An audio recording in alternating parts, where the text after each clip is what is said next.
Hello there, and welcome to the Sleepy Science Society. I'm genuinely glad you found your way here tonight. Maybe you've been pondering big questions about how we know what we know. Or perhaps you're simply curious about the invisible architecture that supports our modern understanding of reality. Either way, you're in exactly the right place.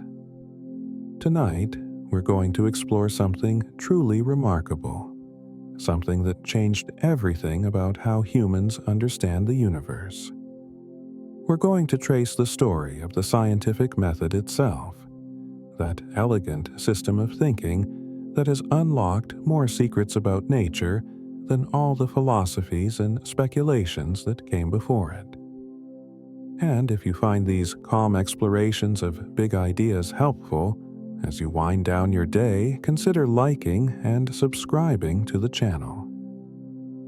It helps others discover these journeys too, one curious mind at a time. So settle in, let your thoughts slow, and let's begin this story together.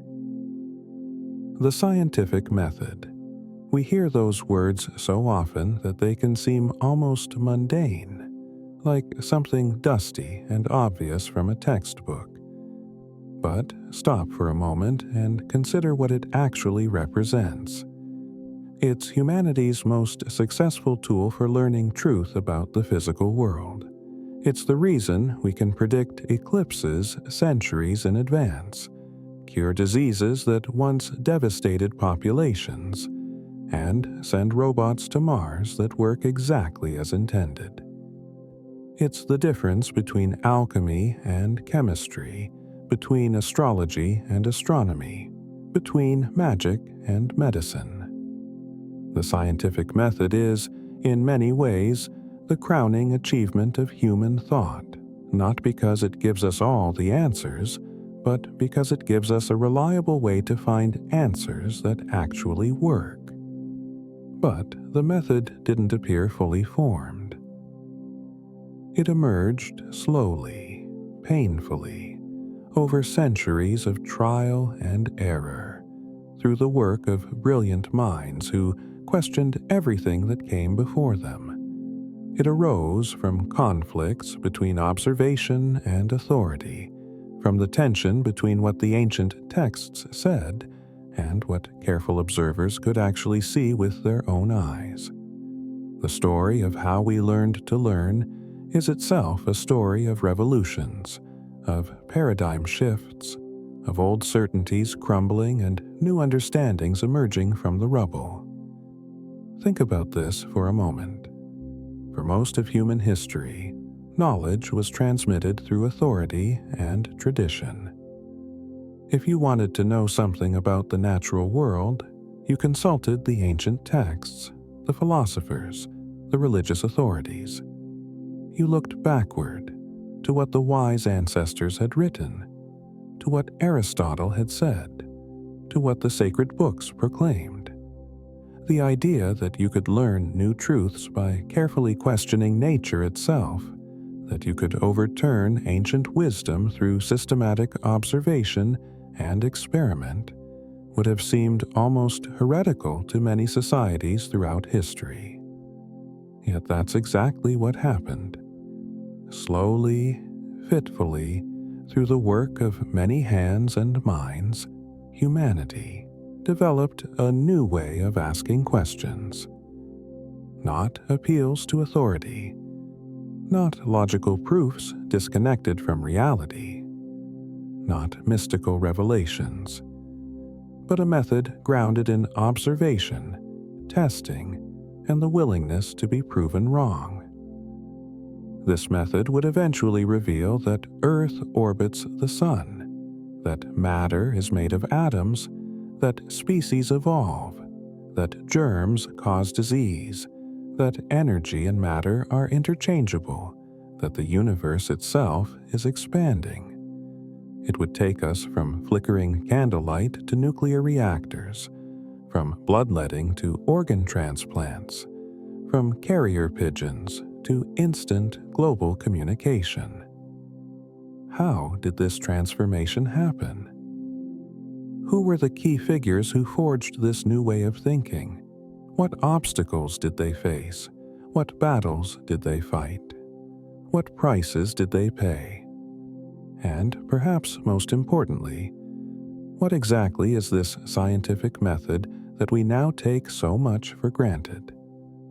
These are the questions we'll explore tonight as we trace the long, winding path from ancient philosophy to modern science, from speculation to systematic inquiry, from the certainty of tradition to the productive uncertainty of empirical investigation.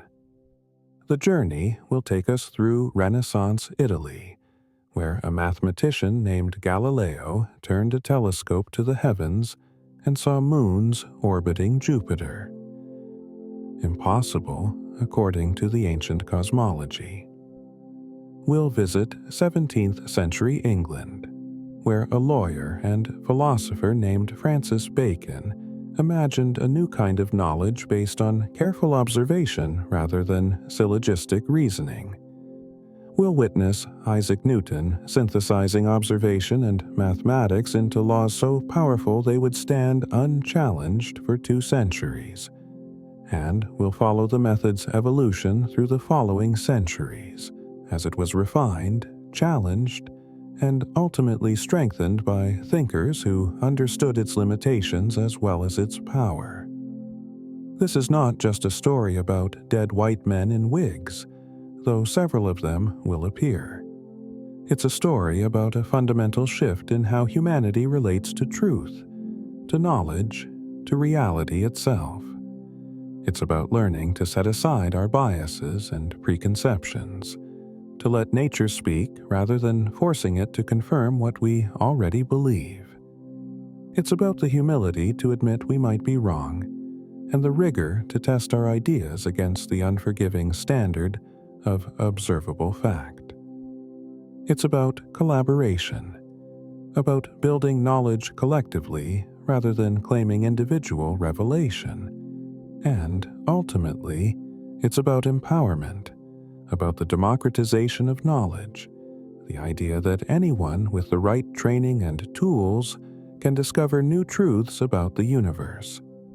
So, tonight, as you rest, we'll walk this long road together. We'll see how the scientific method emerged from the fog of medieval scholasticism, how it was shaped by conflict and controversy, how it transformed from a radical new approach into the foundation of modern civilization. We'll explore its triumphs and its limitations, its certainties, and its uncertainties. And perhaps, by the end, you'll see this method not as something dry and academic, but as one of humanity's greatest adventures, an ongoing quest to understand the cosmos we find ourselves in. The story begins, as so many stories do, in the ancient world, where humans first began to ask systematic questions about the nature of reality itself. Ancient foundations, before the method.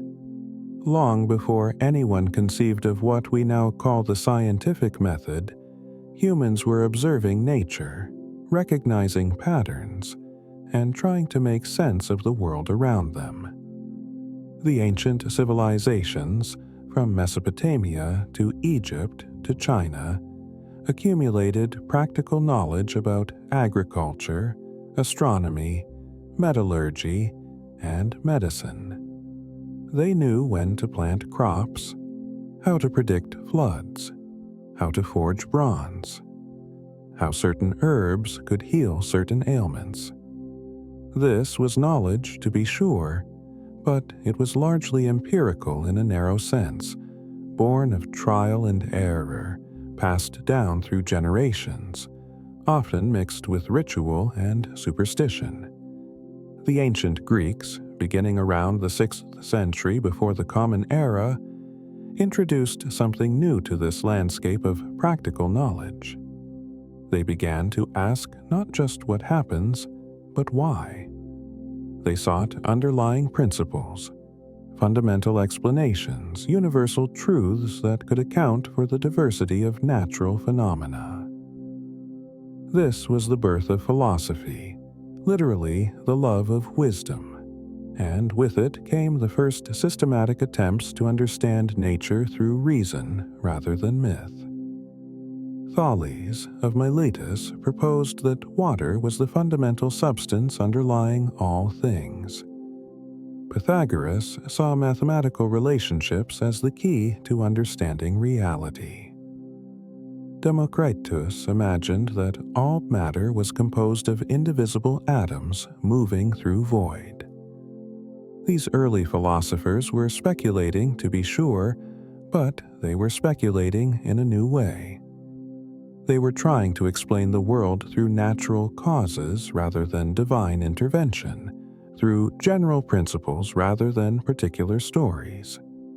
This was a crucial first step, the beginning of natural philosophy, which would eventually evolve into what we call science. But the most influential of the ancient philosophers, at least for the development of Western thought, was Aristotle, who lived in the 4th century before the Common Era. Aristotle was a remarkably systematic thinker who tried to organize all knowledge into a coherent framework.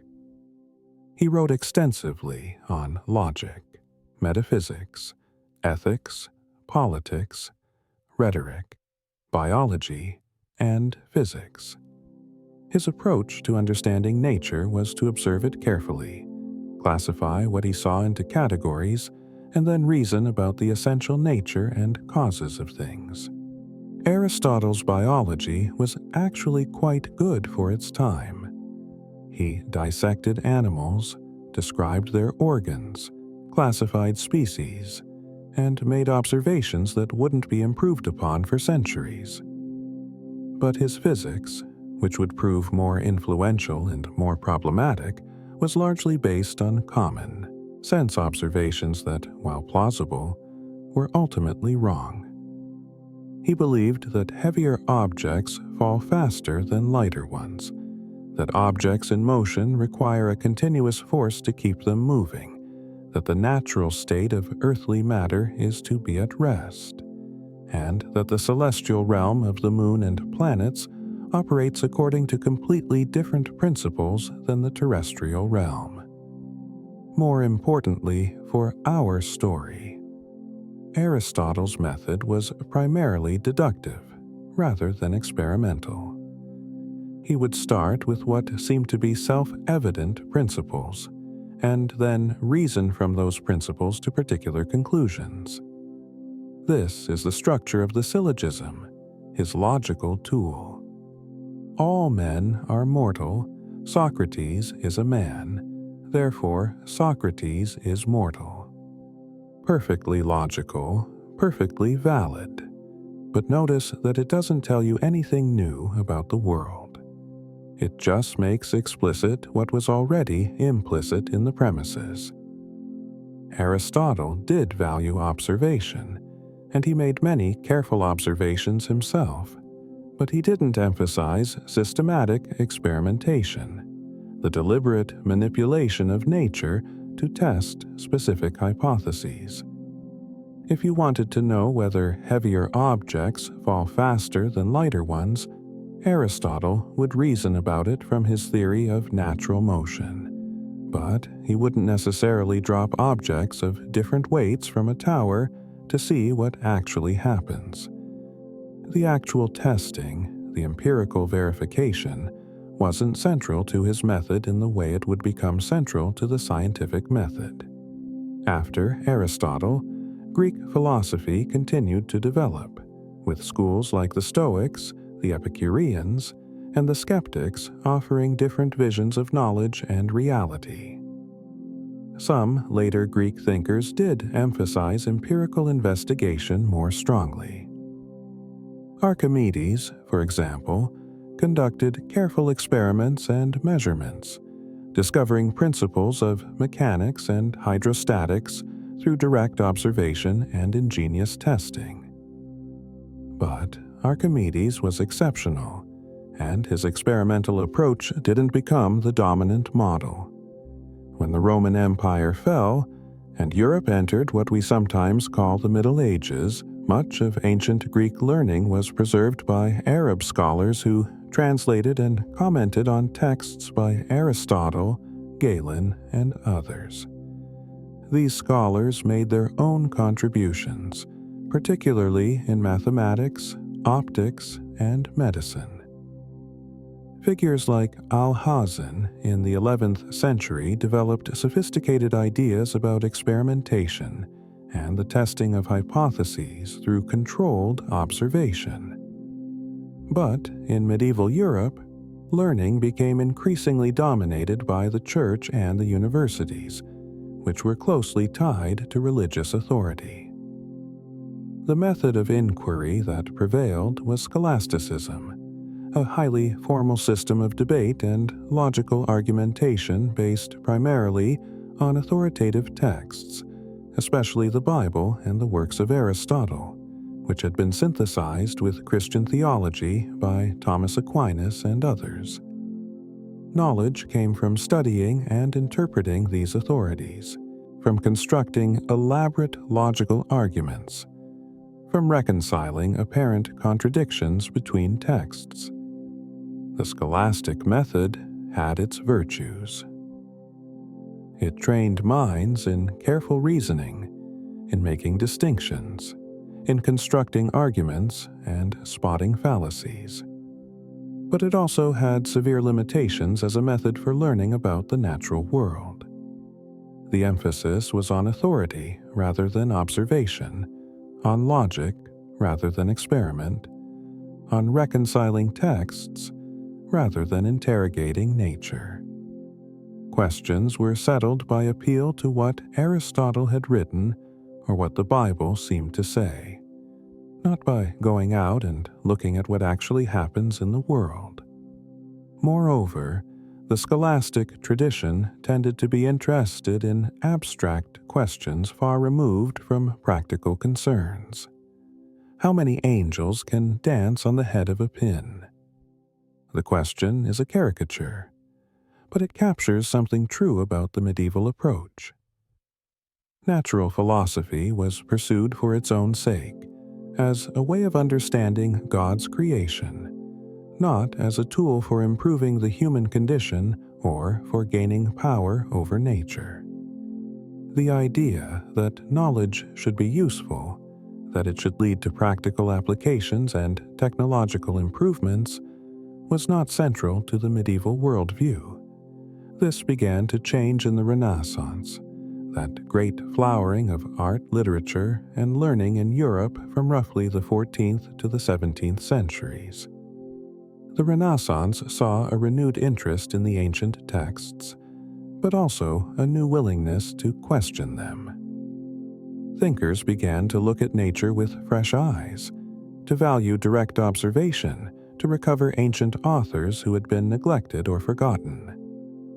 Artists like Leonardo da Vinci studied anatomy by dissecting corpses, examined the flight of birds to understand the principles of aerodynamics, designed machines based on mechanical principles rather than received wisdom. Navigators were sailing to the New World, discovering lands unknown to the ancients, proving that there were truths about geography that Aristotle and Ptolemy hadn't known. Anatomists were dissecting human bodies and finding that Galen's descriptions, based on animal dissection, were sometimes wrong. Astronomers were making more precise observations of the planets and finding discrepancies with the ancient models. Slowly, the authority of the ancient texts was being undermined by the stubborn facts of observation. Into this ferment stepped the figures who would forge the scientific method, who would articulate a new vision of how knowledge should be acquired. They didn't all agree with each other. They came from different backgrounds, pursued different interests, had different philosophical commitments. But collectively, they created something new in human history, a systematic approach to learning about nature that would prove more powerful than anything that had come before. The story truly begins in the early 17th century, with two men who would have profound but very different influences on the development of scientific thinking. One was an English lawyer, philosopher, and politician named Francis Bacon. The other was an Italian mathematician and astronomer named Galileo Galilei. Together, though they never met, they laid the foundations for what would become modern science. Francis Bacon and the birth of empiricism. Francis Bacon was born in 1561 in London, into a wealthy and well-connected family. His father was a high official in the court of Queen Elizabeth, and young Francis was groomed for a career in law and politics. He attended Cambridge University, studied law at Gray's Inn, and eventually became a member of Parliament, Queen's Counsel, and under King James, Lord Chancellor of England, one of the highest offices in the land. But Bacon's ambitions extended beyond politics. He was deeply interested in natural philosophy and in the methods by which knowledge is acquired. As he rose in political power, he was also developing a radical vision for how humanity could learn about nature and use that knowledge to improve the human condition. This vision he laid out in a series of works, beginning with the advancement of learning in 1605 and culminating in the Novum Organum, or New Instrument, published in 1620. The very title, Novum Organum, was significant. It was a direct challenge to Aristotle's Organon, his collection of logical works that had been the foundation of scholastic method for centuries. Bacon was saying, in effect, we need a new tool, a new method, because the old one has failed to produce real knowledge about nature. What Bacon proposed was revolutionary, so revolutionary that many of his contemporaries didn't fully grasp what he was suggesting. Bacon began by identifying what he called the idols of the mind, 4 types of errors or biases that prevent humans from seeing truth clearly.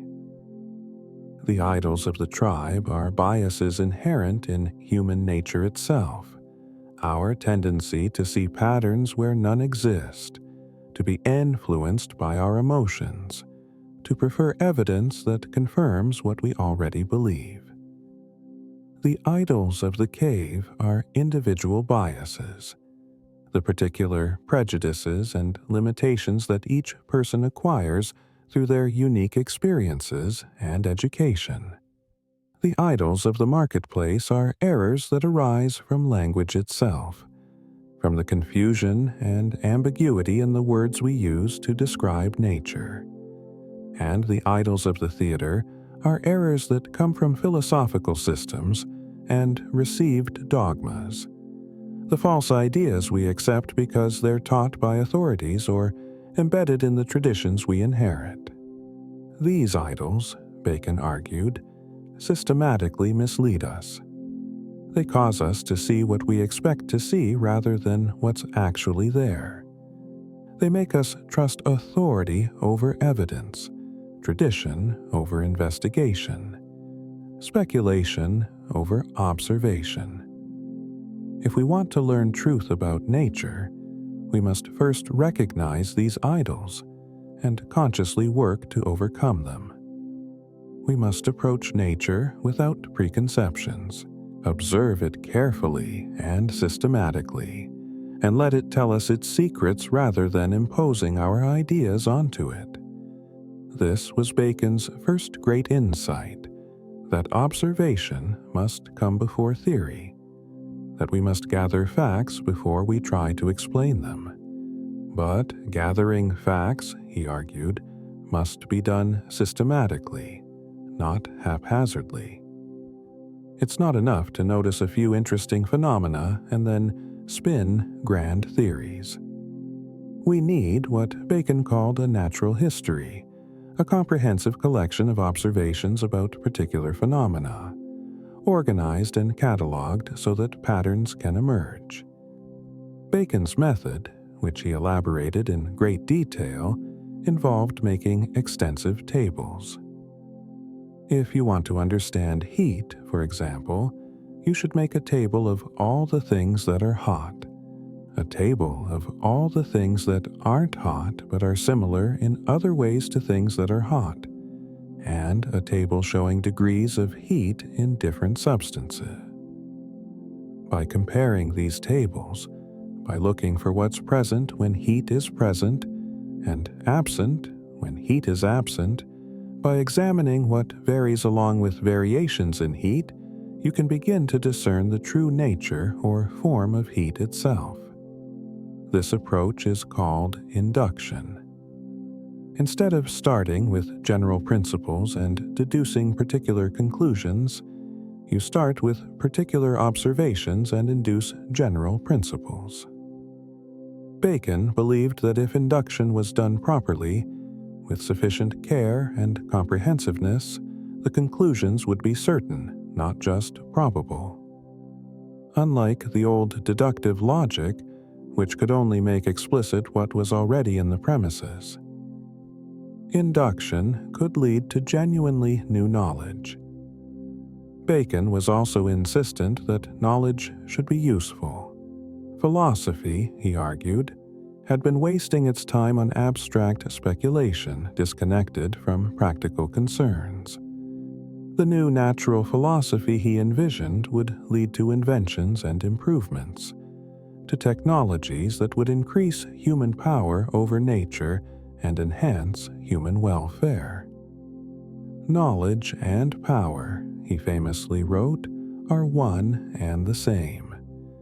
To understand nature is to gain the ability to manipulate it, to bend it to human purposes. This was a radical redefinition of the goal of natural philosophy. For Aristotle and the scholastics, the goal was understanding for its own sake, contemplation of eternal truths, knowledge of essences and final causes. For Bacon, the goal was mastery over nature, improvement of the human condition, practical power. This shift in emphasis, from contemplation to application, from theory to practice, would have profound implications for the development of science. Bacon also envisioned a collaborative approach to natural philosophy. In his utopian work, New Atlantis, published posthumously in 1626, he imagined an institution called Solomon's House, a kind of research institute where natural philosophers would work together, dividing labor, sharing observations, combining their efforts to build a comprehensive understanding of nature different. Researchers would conduct experiments. Others would compile and analyze the data. Still others would draw general conclusions. This vision would inspire the founding of the Royal Society of London in 1660 and similar scientific societies across Europe. But Bacon himself was not a practicing scientist.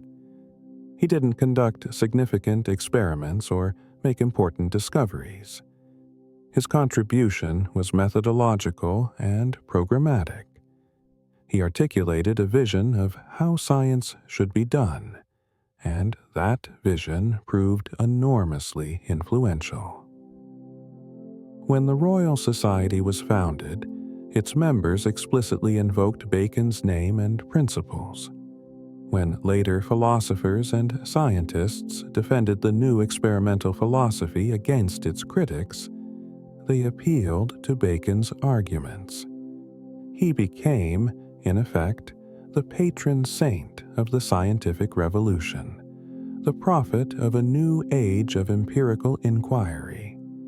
Yet Bacon's method, as he described it, had significant limitations. His faith in pure induction, in the idea that patient accumulation of observations would inevitably lead to true theories, was naive. Scientific discovery doesn't work that way. You can't just gather facts blindly and expect patterns to emerge.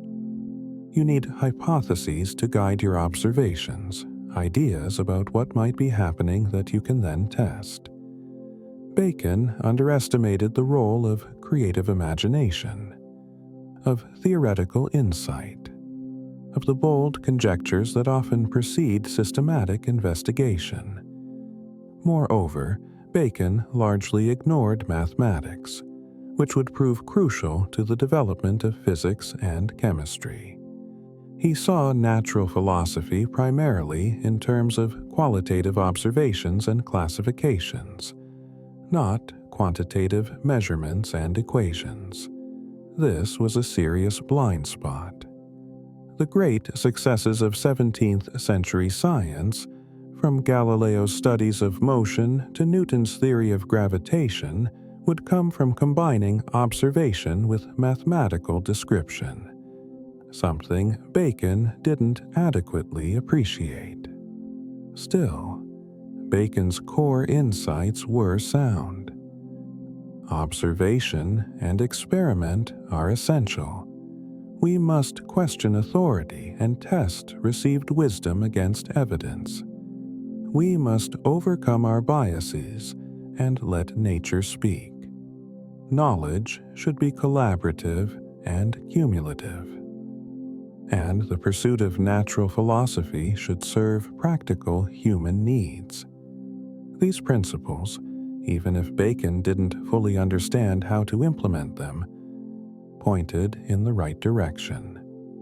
They helped create an intellectual climate in which the scientific revolution could flourish. While Bacon was writing his philosophical treatises in England, another crucial figure was at work in Italy, not theorizing about method but actually doing science in a new way. His name was Galileo Galilei, and his approach to understanding nature would prove just as influential as Bacon's, perhaps more so. Galileo, mathematics meets observation. Galileo was born in Pisa in 1564, just 3 years after Francis Bacon, making them near contemporaries though they inhabited very different worlds. Galileo's father was a musician and music theorist, and young Galileo grew up in an atmosphere of artistic and intellectual ferment. He showed early talent in mathematics and mechanics, and though his father initially wanted him to study medicine, he was drawn inexorably toward mathematical and physical problems. What made Galileo different from most natural philosophers of his time was his insistence on combining careful observation with rigorous mathematical analysis. This combination, more than anything else, defined his approach and made his work revolutionary. He didn't just observe nature, though he was a superb observer. He didn't just reason about it mathematically, though he was an excellent mathematician. He brought the two together in a way that revealed nature's quantitative regularities with unprecedented clarity. One of Galileo's most famous contributions, though probably apocryphal in its details, concerns falling bodies. According to legend, he dropped objects of different weights from the Leaning Tower of Pisa to demonstrate that they fall at the same rate, contrary to Aristotle's claim that heavier objects fall faster. Whether or not this particular demonstration occurred, Galileo certainly challenged the Aristotelian view through careful observation and experiment. More importantly, he studied falling bodies systematically, using inclined planes to slow down the motion so he could measure it precisely. By rolling balls down ramps of different inclinations and carefully timing their descent, he discovered that falling objects accelerate uniformly, that the distance traveled is proportional to the square of the time elapsed. This was a mathematical relationship, a law of nature expressed in the language of mathematics. It wasn't just a qualitative observation that things fall, but a precise quantitative description of how they fall. This approach, mathematical description based on systematic measurement, was Galileo's great methodological contribution. He showed that nature follows mathematical laws, that its regularities can be captured in equations, that careful experimentation combined with mathematical analysis can reveal truths that pure reasoning or casual observation would never uncover. Where Aristotle had talked about the natural places of elements and the essential nature of heavy and light, Galileo described the actual measurable behavior of falling objects with mathematical precision. Galileo's work in astronomy was equally revolutionary. In 1609, hearing reports of a new Dutch invention called the telescope, he built his own improved version and turned it to the heavens. What he saw astonished him, and when he published his observations in Sidereus Nuncius, the Starry Messenger, in 1610, astonished the learned world. The moon, far from being a perfect crystalline sphere as Aristotelian cosmology maintained, had mountains and craters. Venus showed phases like the moon, which made sense if it orbited the sun, but not if it orbited Earth. Jupiter had 4 moons orbiting around it, miniature planetary systems that clearly contradicted the idea that everything must orbit Earth. The Milky Way resolved into countless individual stars invisible to the naked eye. The heavens were not perfect and unchanging, but varied and dynamic, following the same kinds of physical principles as the terrestrial realm. These observations provided powerful evidence for the Copernican model of the solar system, the idea that Earth and the other planets orbit the Sun rather than everything orbiting Earth. Copernicus had proposed this model decades earlier, in 1543, but it had remained controversial, contested on both physical and theological grounds. Galileo's observations made it much harder to deny. If Venus showed phases consistent with orbiting the Sun, if Jupiter could have moons, if the heavens were not fundamentally different from Earth, then the old geocentric model was in serious trouble. But Galileo did more than just provide observations. He also articulated a philosophy of science, a view of how we learn about nature. In his great work, Dialogue Concerning the Two Chief World Systems, published in 1632, and in his later discourses and mathematical demonstrations relating to two new sciences, published in 1638, he defended the idea that mathematics is the language of nature, that the book of nature, as he famously put it, is written in the language of mathematics. To understand nature, Galileo argued, we must learn this language. We must move beyond qualitative verbal descriptions to quantitative mathematical ones. We must measure, not just observe. We must seek the precise relationships between measurable quantities, not just collect facts and classify phenomena. This was a profound shift in approach, one that would prove essential to the development of physics.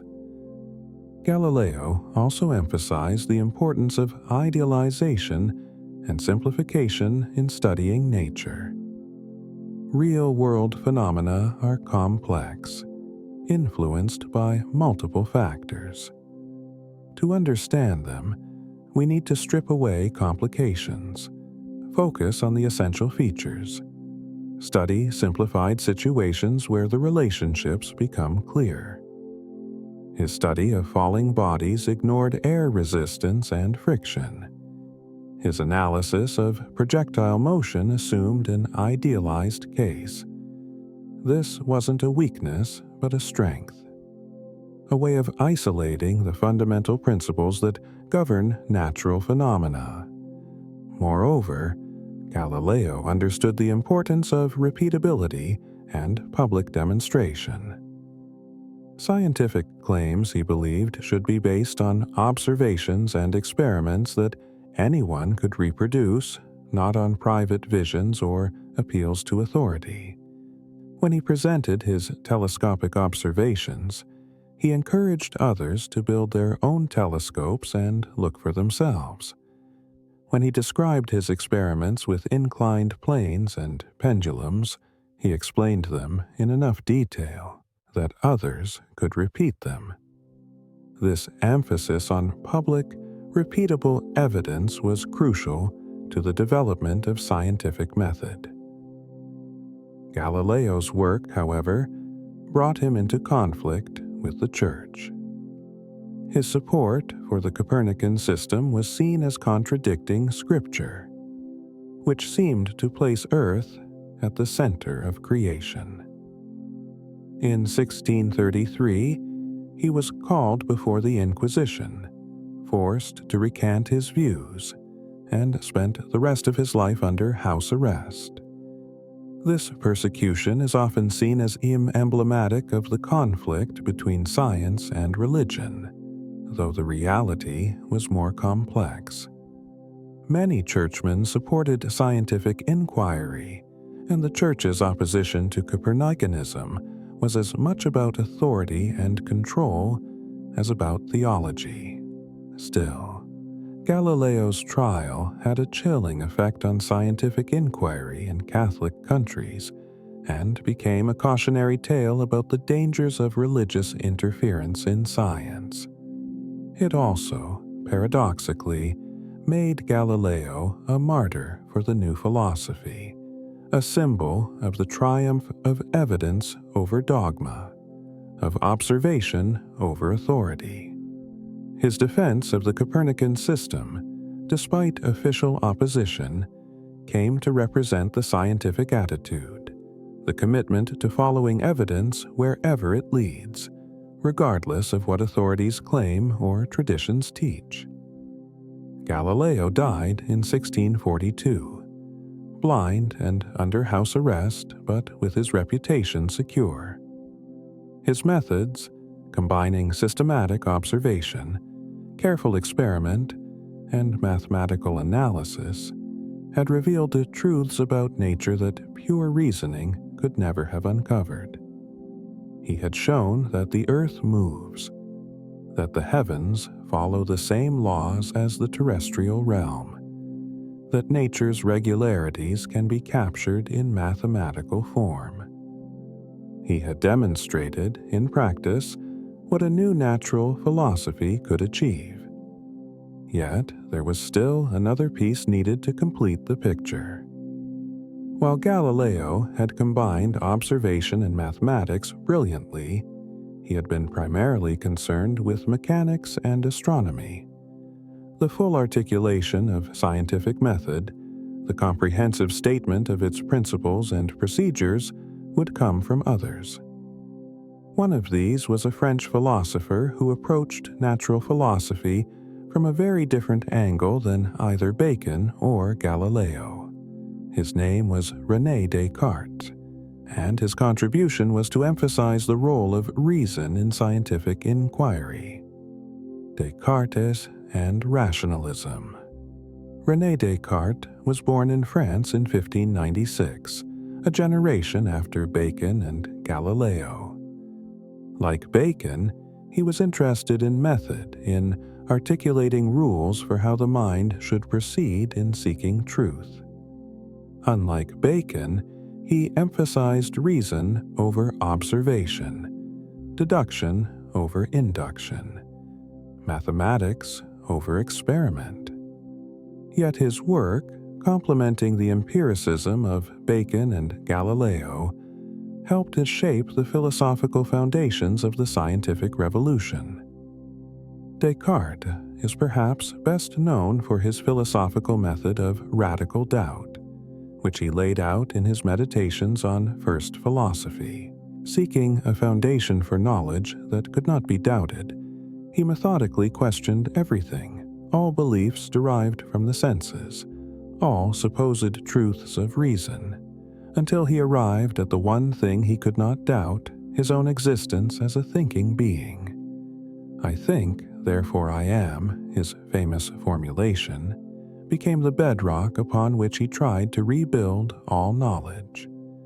This philosophical project might seem far removed from experimental science, but it had important implications. Descartes was searching for certainty, for absolutely secure foundations for knowledge.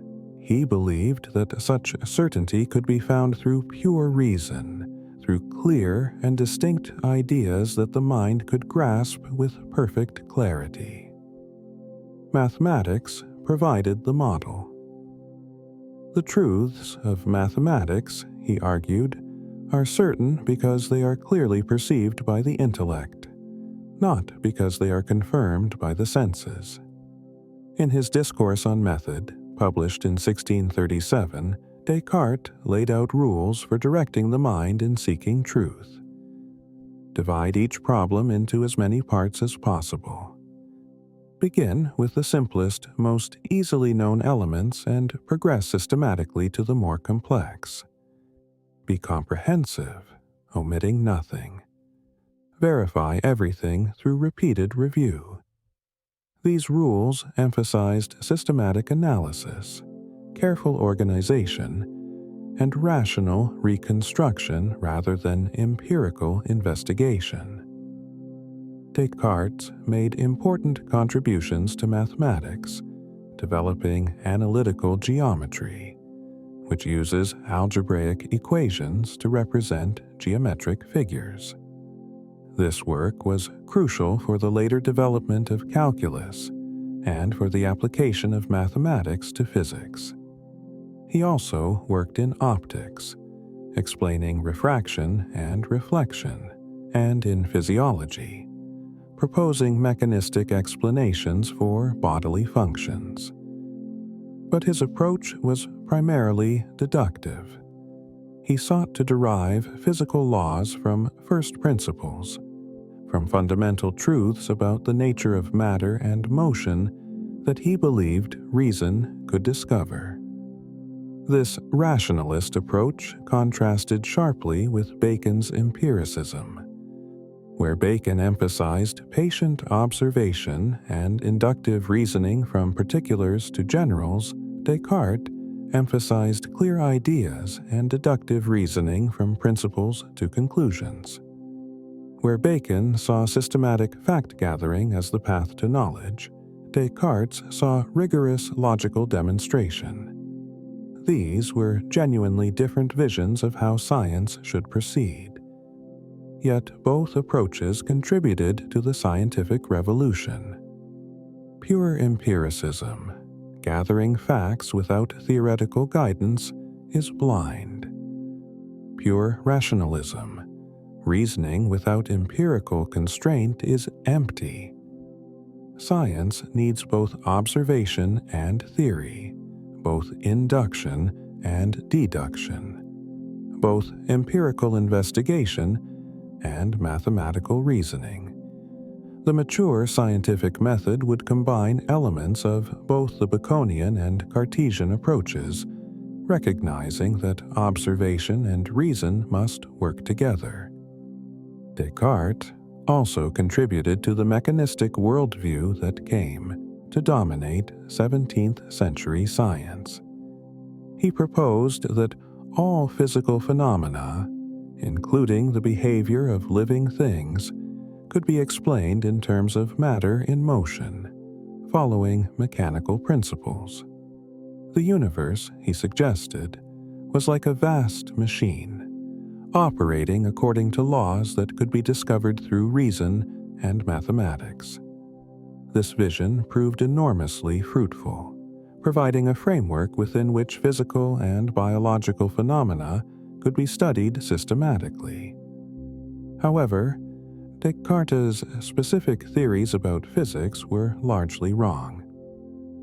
His explanation of planetary motion, his theory of vortices in a plenum, his laws of impact were all incorrect or inadequate. His reliance on reason over experiment led him astray. The lesson, learned by subsequent scientists, was that reason alone is not enough. Theories, no matter how logically coherent or rationally compelling, must be tested against observation. Nature, not the human mind, has the final word about how the world works. Still, Descartes' emphasis on mathematical reasoning, on mechanical explanation, on systematic method, helped it shape the scientific revolution. His work showed that philosophy and science were not separate domains but deeply interconnected, that fundamental questions about knowledge and reality could not be divorced from empirical investigation of nature. The dialogue between rationalism and empiricism, between Descartes and Bacon, between theory and observation, would continue to animate scientific practice. By the middle of the 17th century, the stage was set for a grand synthesis. Bacon had articulated the importance of systematic observation and inductive reasoning. Galileo had demonstrated how mathematics and experiment could reveal nature's laws. Descartes had shown the power of rigorous deductive reasoning and mechanical explanation.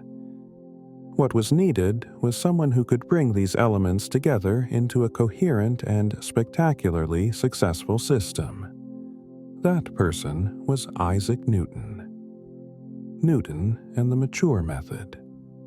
Isaac Newton was born on Christmas Day, 1642, the same year Galileo died, a coincidence that seemed to symbolize the passing of the torch.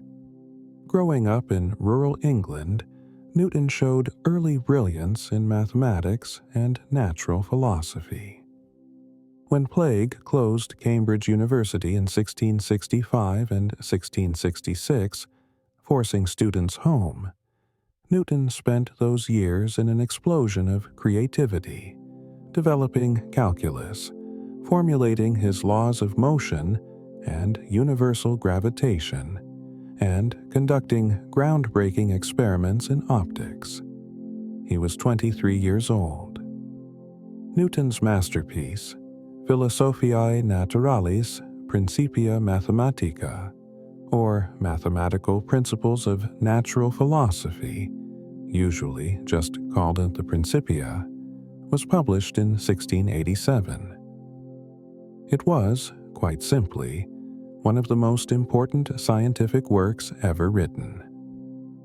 In it, Newton presented his three laws of motion and his law of universal gravitation, and from these few principles, he derived a stunning array of consequences explaining terrestrial motion and celestial mechanics in a unified mathematical framework. Objects in motion tend to stay in motion.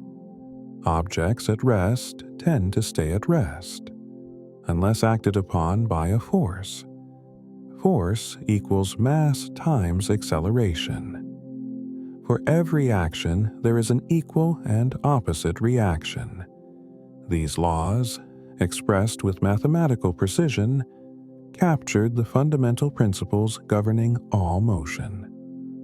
Combined with the law of gravitation, that every object attracts every other object with a force proportional to their masses and inversely proportional to the square of the distance between them, they explained everything from falling apples to planetary orbits.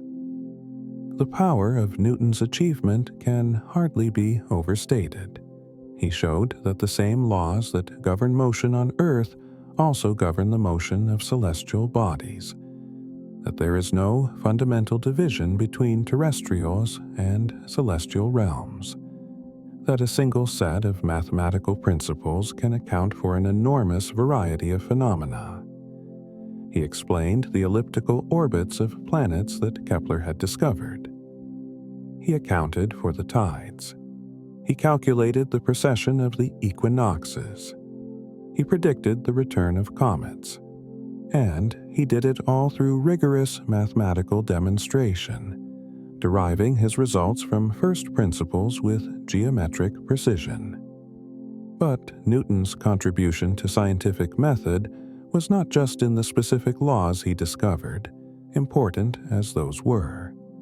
It was also in how he did science, in the methodological approach he articulated and exemplified. In the Principia, Newton laid out what he called rules of reasoning in philosophy, guidelines for how to investigate nature that encapsulated the scientific method as it had developed up to his time. The first rule was economy or parsimony. We should admit no more causes of natural things than are both true and sufficient to explain the phenomena. Don't multiply entities beyond necessity. Don't invent new kinds of causes when familiar ones will do. This principle, often called Occam's razor, encouraged simplicity in scientific explanation. The best theory is the one that explains the most with the least. The second rule extended this principle.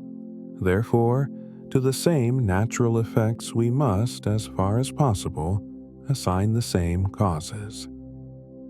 If we found that a certain kind of cause produces a certain kind of effect in one case, we should look for the same kind of cause when we encounter similar effects elsewhere. This encouraged the unification of explanations, the search for common principles underlying diverse phenomena. The third rule was about induction. The qualities of bodies that cannot be increased or diminished, and that belong to all bodies on which experiments can be made, should be taken as qualities of all bodies universally. This legitimized the generalization from observed cases to unobserved ones, but with important qualifications. Only qualities that seem universal and unchangeable in our experience should be attributed to all bodies. This was Newton's version of inductive reasoning, more sophisticated than Bacon's simple enumeration. The fourth rule, added in later editions, stated that in experimental philosophy, propositions gathered from phenomena by induction should be considered either exactly or very nearly true, until other phenomena occur by which they may be made more accurate or liable to exceptions. In other words, scientific conclusions are always provisional, always subject to revision in light of new evidence. This was a crucial recognition that scientific knowledge is fallible, that our theories are always subject to correction and refinement. These rules were not just abstract principles, they guided Newton's own work.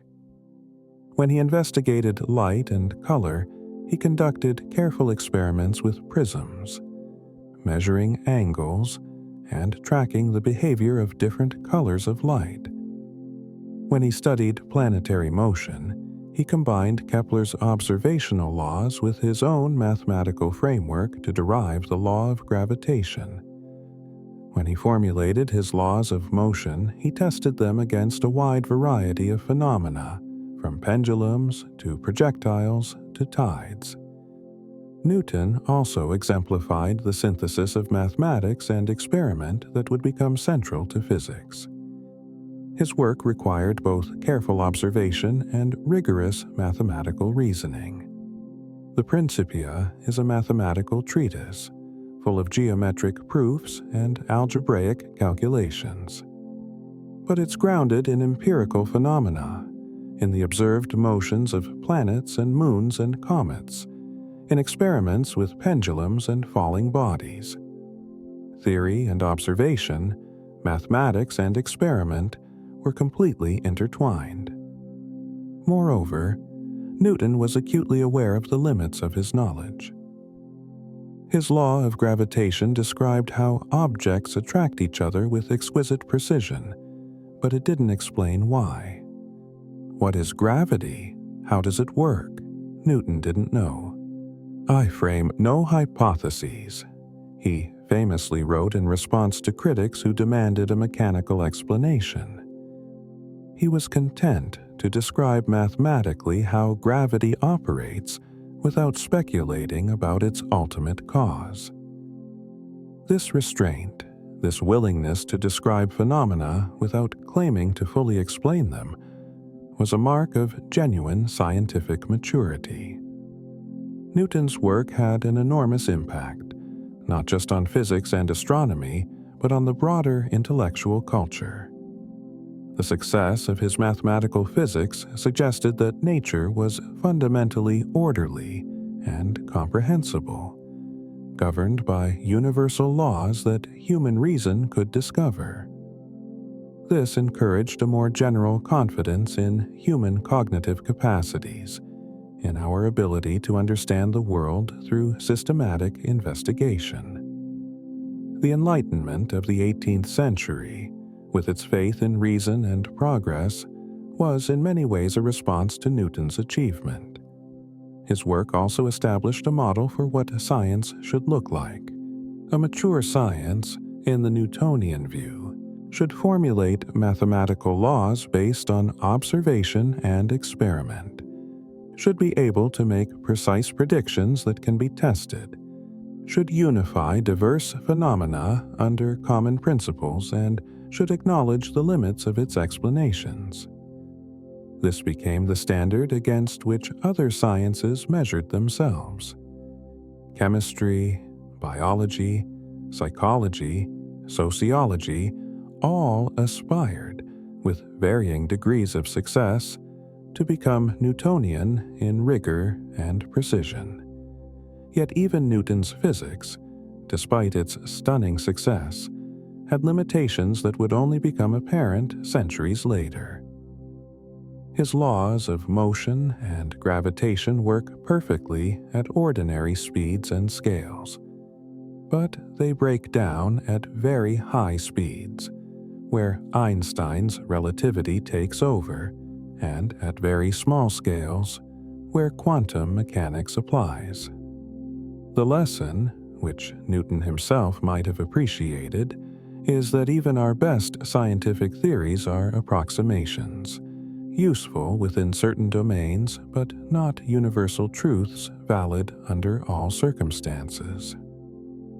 By the end of the 17th century, the scientific method, as we recognize it today, had essentially been established.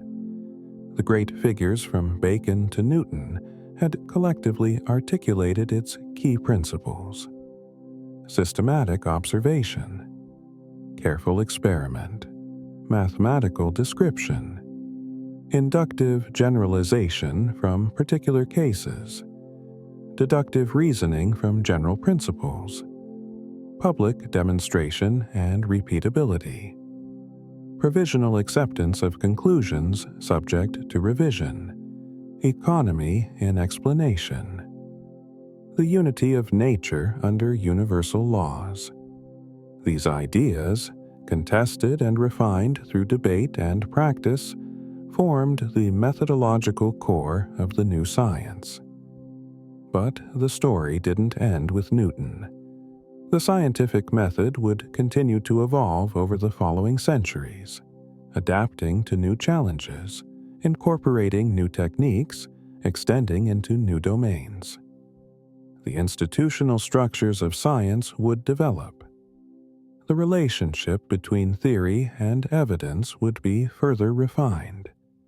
The social and psychological dimensions of scientific inquiry would be better understood. And in the 20th century, philosophers would offer new analyses of how science actually works, challenging some assumptions and clarifying others. The evolution through centuries. The 18th and 19th centuries saw the scientific method spread beyond physics and astronomy into chemistry, biology, geology, and eventually the social sciences.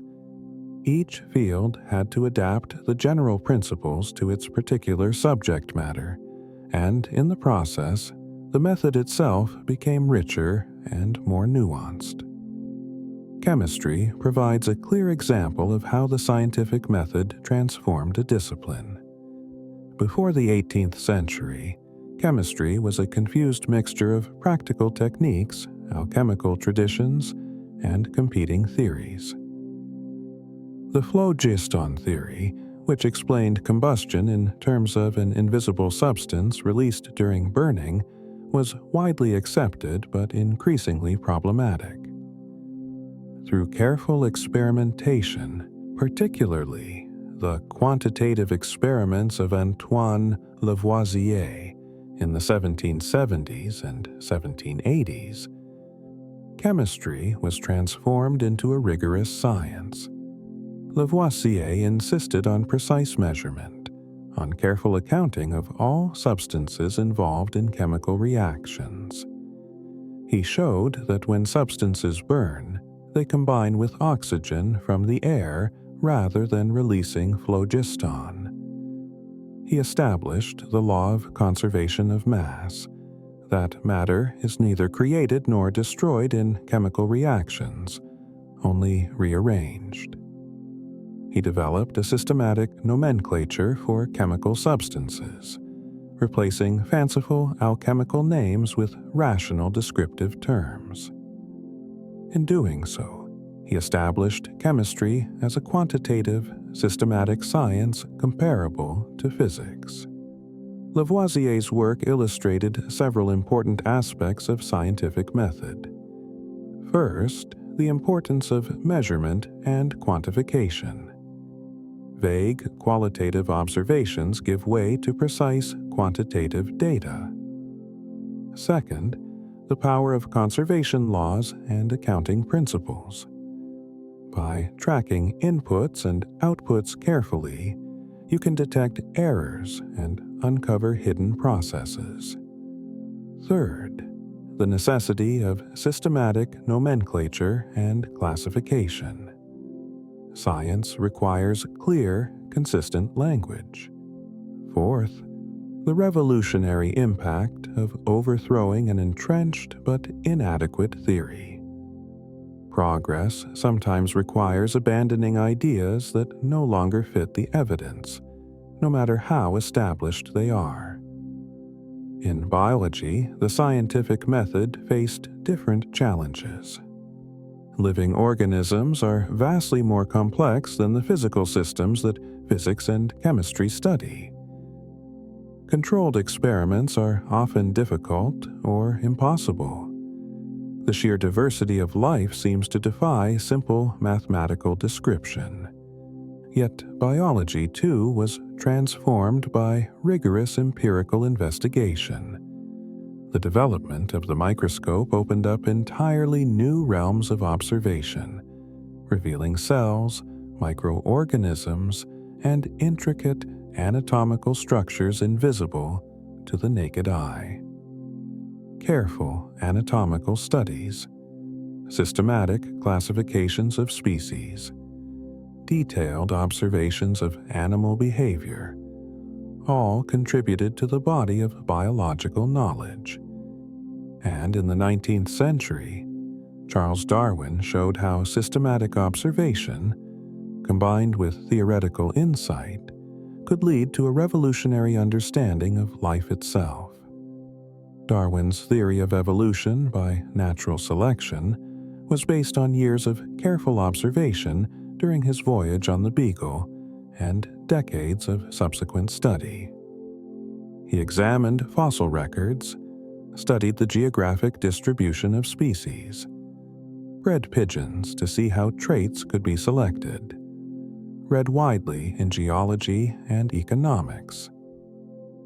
From this vast accumulation of evidence, he formulated a theory that explained the diversity and adaptation of species without recourse to divine intervention or teleological principles. Darwin's work illustrated how the scientific method could be applied even when direct experimentation is impossible. He couldn't recreate millions of years of evolution in the laboratory, but he could marshal multiple lines of evidence that all pointed to the same conclusion. Fossil sequences showing gradual change over time. Vestigial organs that made sense only as evolutionary remnants. Similarities in anatomy and embryology suggesting common descent. The geographic distribution of species reflecting their evolutionary history. This convergence of independent lines of evidence made a powerful case. Moreover, Darwin's theory was testable and has been tested repeatedly since his time. It makes predictions about what we should find in the fossil record, about the genetic relationships between species, about how organisms should be adapted to their environments. These predictions have been confirmed again and again, strengthening confidence in the theory. This is the essence of good science. Theories that make testable predictions and that are confirmed by multiple independent sources of evidence. As science expanded and specialized through the 19th century, its institutional structures developed as well. Scientific societies, which had begun in the 17th century with groups like the Royal Society, proliferated and became more organized. Scientific journals emerged as the primary means of communicating new discoveries. Universities established departments and degree programs in specific scientific disciplines. Professionalization took hold, and being a scientist became a recognized career rather than a pastime for wealthy amateurs. This institutional development had important implications for scientific method. Peer review became standard practice. Before a scientific paper was published, it would be reviewed by other experts in the field, who would check the reasoning, scrutinize the evidence, and evaluate whether the conclusions were justified. This process, though imperfect, provided quality control and helped maintain standards. Scientific conferences allowed researchers to present their work, receive feedback, and debate interpretations. Replication, the attempt by independent researchers to reproduce published results, became a crucial test of scientific claims. If a result couldn't be replicated, it was suspect. If it could be replicated by different researchers using different methods, confidence in it increased. The social dimension of science became more visible. Science was not just individual genius, but a collective enterprise. Knowledge built cumulatively, with each generation standing on the shoulders of the previous one. Collaboration became common, with large research projects involving teams of scientists from multiple institutions. The image of the lone scientist making revolutionary discoveries in isolation, while occasionally accurate, was increasingly misleading. Through the 19th century, the prestige and authority of science continued to grow. Scientific knowledge seemed secure, cumulative, and progressive in a way that other forms of knowledge did not. The practical successes of applied science, from steam engines to vaccines to electric lights, demonstrated the power of scientific understanding. A kind of scientific optimism took hold, a belief that given enough time and effort, science could answer all important questions about nature. But this optimism was challenged in the early 20th century by revolutionary developments in physics that forced a rethinking of some fundamental assumptions. The discovery of quantum mechanics and relativity showed that Newton's physics, despite its spectacular successes, was not the final word. Nature, at very small scales and very high speeds, behaved in ways that contradicted common sense and classical physics.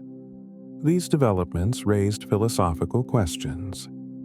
If even Newton's laws, confirmed by centuries of observation and experiment, could be overturned, what does that say about the certainty of scientific knowledge? How do we know when we've got the truth, if our best theories might be shown to be approximations or special cases of deeper theories? What exactly is the relationship between theory and evidence, between mathematical models and physical reality? In the 20th century, philosophers of science tackled these questions with renewed vigor, and one philosopher in particular, Karl Popper, offered a provocative and influential account of how science actually works, an account that emphasized falsification rather than verification, conjecture rather than induction, critical testing rather than accumulation of confirming evidence. Karl Popper and Falsification. Karl Popper was born in Vienna in 1902. In the twilight of the Austro-Hungarian Empire. As a young man, he was exposed to the ferment of intellectual life in Vienna, to psychoanalysis and Marxism and logical positivism, to the revolutionary physics of Einstein and the quantum theorists. All of these influenced his thinking, but he came to believe that many of the fashionable theories of his time, while claiming to be scientific, were actually pseudoscientific. What made Popper suspicious was not that these theories were false, they might be true, but that their proponents seemed able to explain everything. Every observation, every event, could somehow be interpreted as confirming the theory. Psychoanalysts could explain any behavior in terms of unconscious desires and defense mechanisms. Marxists could interpret any historical development as confirming the inevitable progress toward communist revolution. These theories were unfalsifiable. No conceivable observation could refute them. Einstein's theory of relativity was different. It made specific, risky predictions. The bending of starlight by the sun's gravity could be measured during a solar eclipse.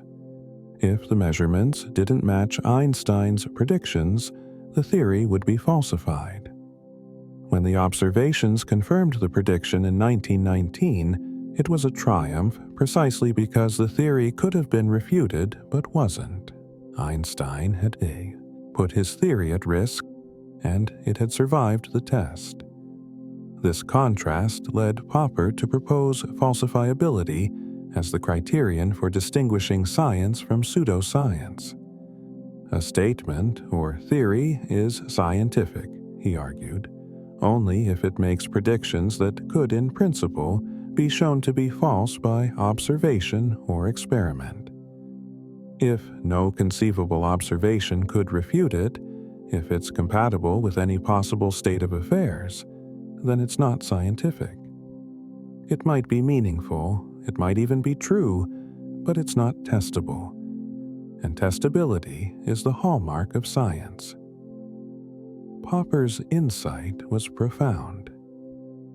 It shifted the focus from confirmation to refutation, from supporting theories to trying to falsify them. Science, he argued, doesn't proceed by accumulating evidence that confirms our theories. Confirmation is too easy. Almost any theory can find some confirming instances if you look for them. Instead, Science proceeds by proposing bold conjectures and then subjecting them to severe tests designed to refute them. Theories that survive repeated attempts at falsification, that make risky predictions that turn out to be correct, earn our provisional acceptance.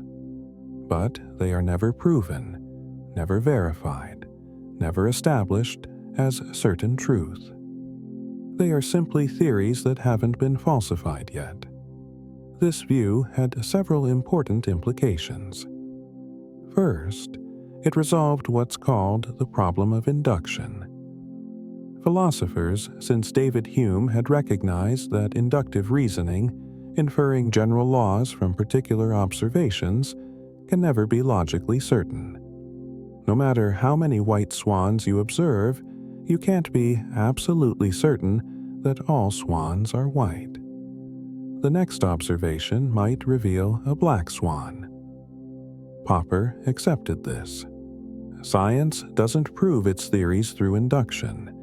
It proposes theories and then tries to falsify them. We can never be certain our theories are true, but we can be certain when they're false, when they make predictions that don't come true. Second, Popper's view emphasized the provisional nature of scientific knowledge. Theories are always tentative, always subject to revision or rejection in light of new evidence. This is not a weakness, but a strength. Science is self-correcting precisely because it's willing to abandon theories that fail empirical tests. Dogmatism, the refusal to consider evidence that contradicts your beliefs, is the opposite of the scientific attitude. Third, falsification provided a criterion for progress. Science advances not by accumulating more and more confirming evidence, but by proposing increasingly bold and informative theories that make riskier predictions, and that, when they survive testing, explain more phenomena with greater precision. A theory that makes specific, detailed, falsifiable predictions is more valuable than one that makes only vague, hard-to-test claims. The more a theory risks, the more it tells us if it survives the risk. Fourth, Popper's account did justice to the actual history of science. Major scientific advances often come from overthrowing established theories. Newton superseded Aristotle. Einstein superseded Newton. This pattern of revolutionary change doesn't fit well with a view of science as steadily accumulating truths, but it fits perfectly with the falsificationist picture. Old theories get falsified, and new, better theories take their place. However, Popper's philosophy, influential as it became, faced serious objections. Critics pointed out that actual scientists rarely abandon theories just because of one contradictory observation.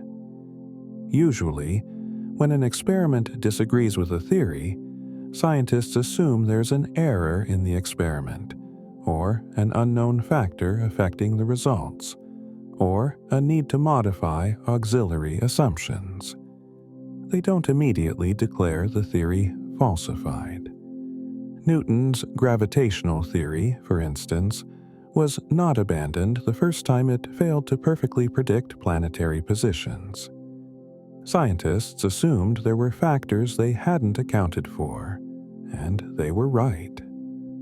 Moreover, theories are usually not tested in isolation, but as part of a network of assumptions. If a prediction fails, you can't always pinpoint exactly which part of the theory is wrong.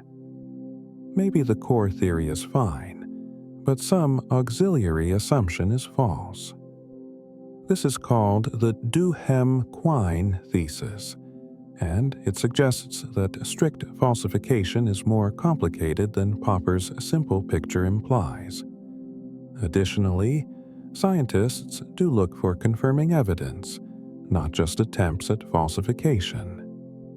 When a theory is new and uncertain, Finding instances where it works, where its predictions are confirmed, is valuable. It builds confidence, even if it doesn't provide logical certainty.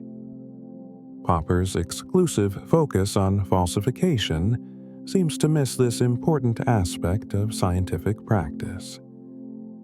Despite these objections, Popper's ideas have been enormously influential.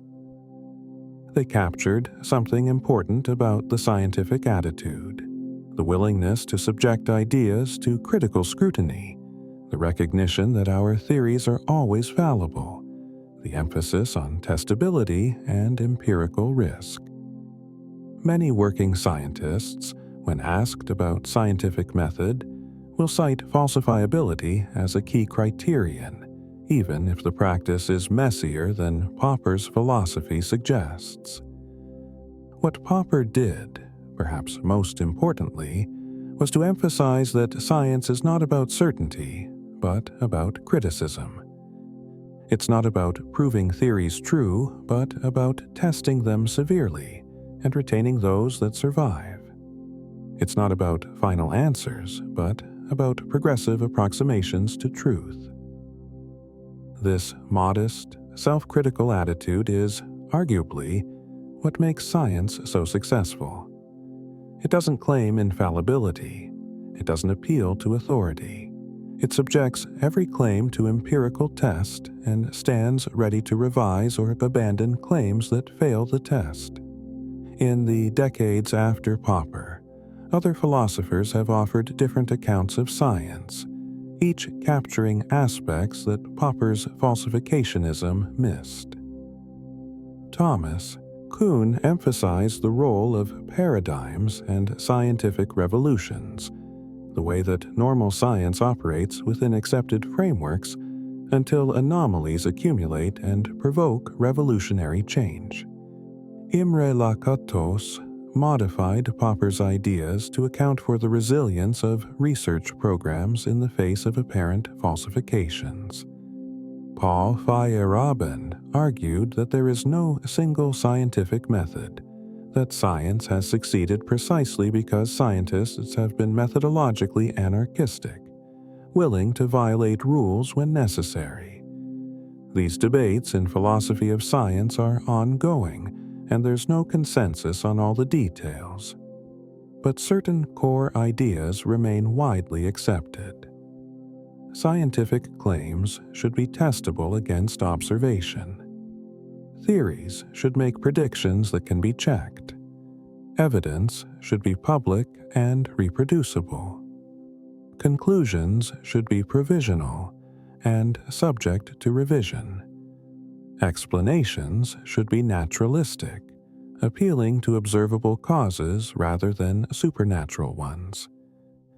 These principles, variously expressed and justified by different philosophers, constitute the methodological core of modern science, modern scientific method in practice.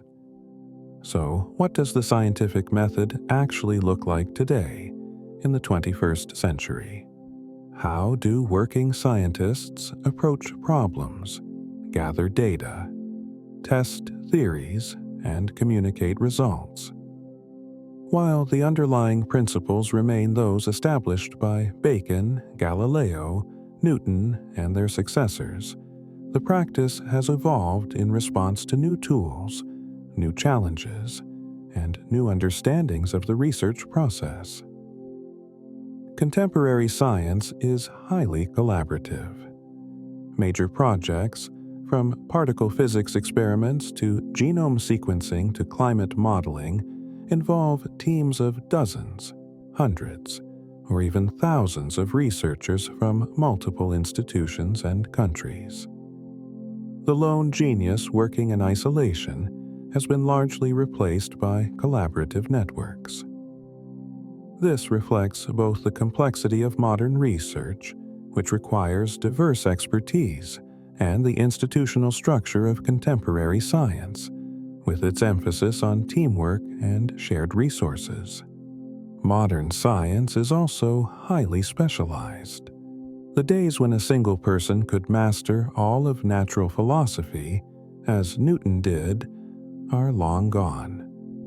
Today's scientists focus on narrow subdisciplines, becoming experts in specific techniques and problems.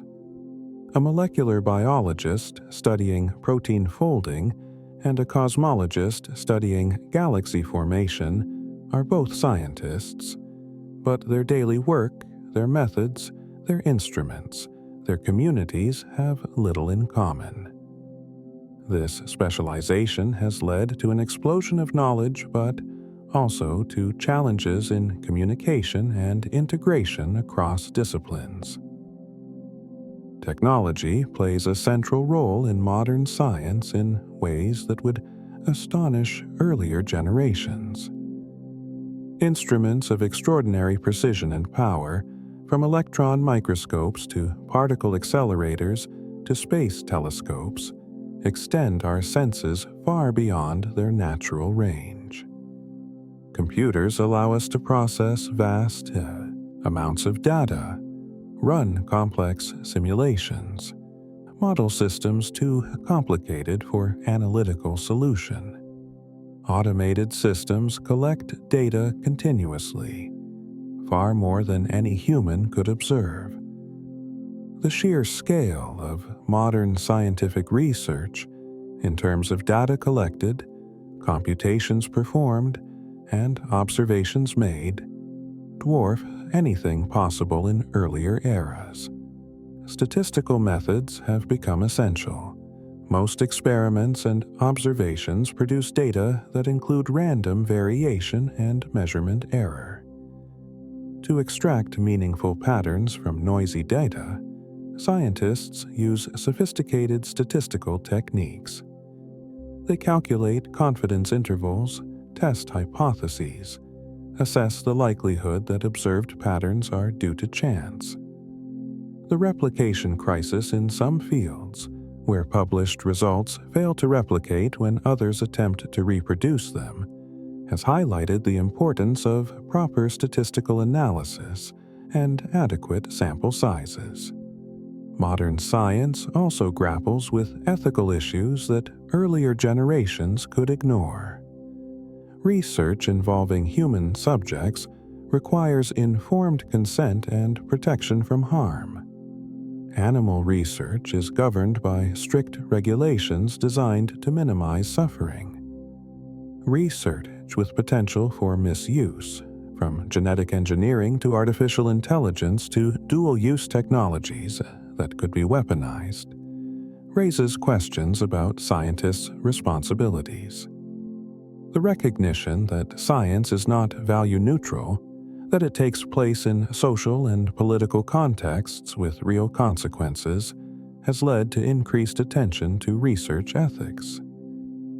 The process of modern scientific research typically follows a recognizable pattern, though with much variation depending on the field.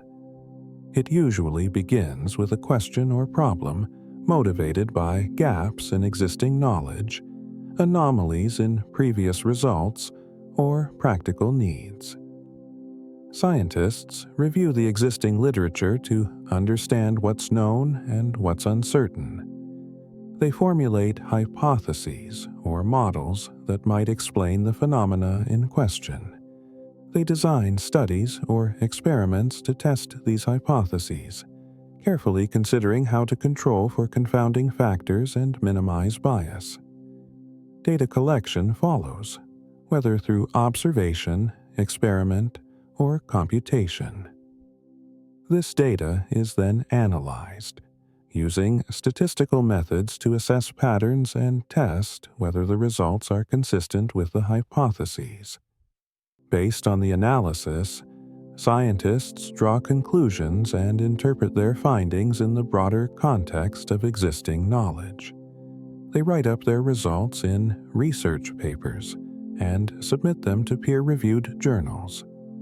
The peer review process is crucial. Experts in the field, working anonymously, evaluate the paper's methods, analysis, and conclusions. They check whether the evidence supports the claims, whether alternative explanations have been considered, whether the work meets the standards of the discipline. Papers are often rejected or sent back for revision. This process, while imperfect and sometimes slow, maintains quality and filters out weak or flawed research. Once published, the results enter the scientific literature and become part of the collective knowledge of the field. Other researchers may attempt to replicate the findings, extend them, or challenge them. Gradually, through this process of publication, replication, debate, and refinement, scientific consensus emerges on what's well established and what remains uncertain. But consensus is always provisional. New techniques may reveal phenomena that previous methods couldn't detect. New theories may offer better explanations of existing data. Anomalies may accumulate that demand new approaches. The history of science is full of examples where established consensus was overturned by new evidence or insights. Continental drift was once dismissed and is now foundational to geology. Stomach ulcers were blamed on stress and diet until Barry Marshall proved they were caused by bacteria. The expansion of the universe was an unexpected discovery that revolutionized cosmology. This combination of conservatism and openness to change characterizes science at its best. Scientists are rightly skeptical of extraordinary claims and demand strong evidence before abandoning established theories.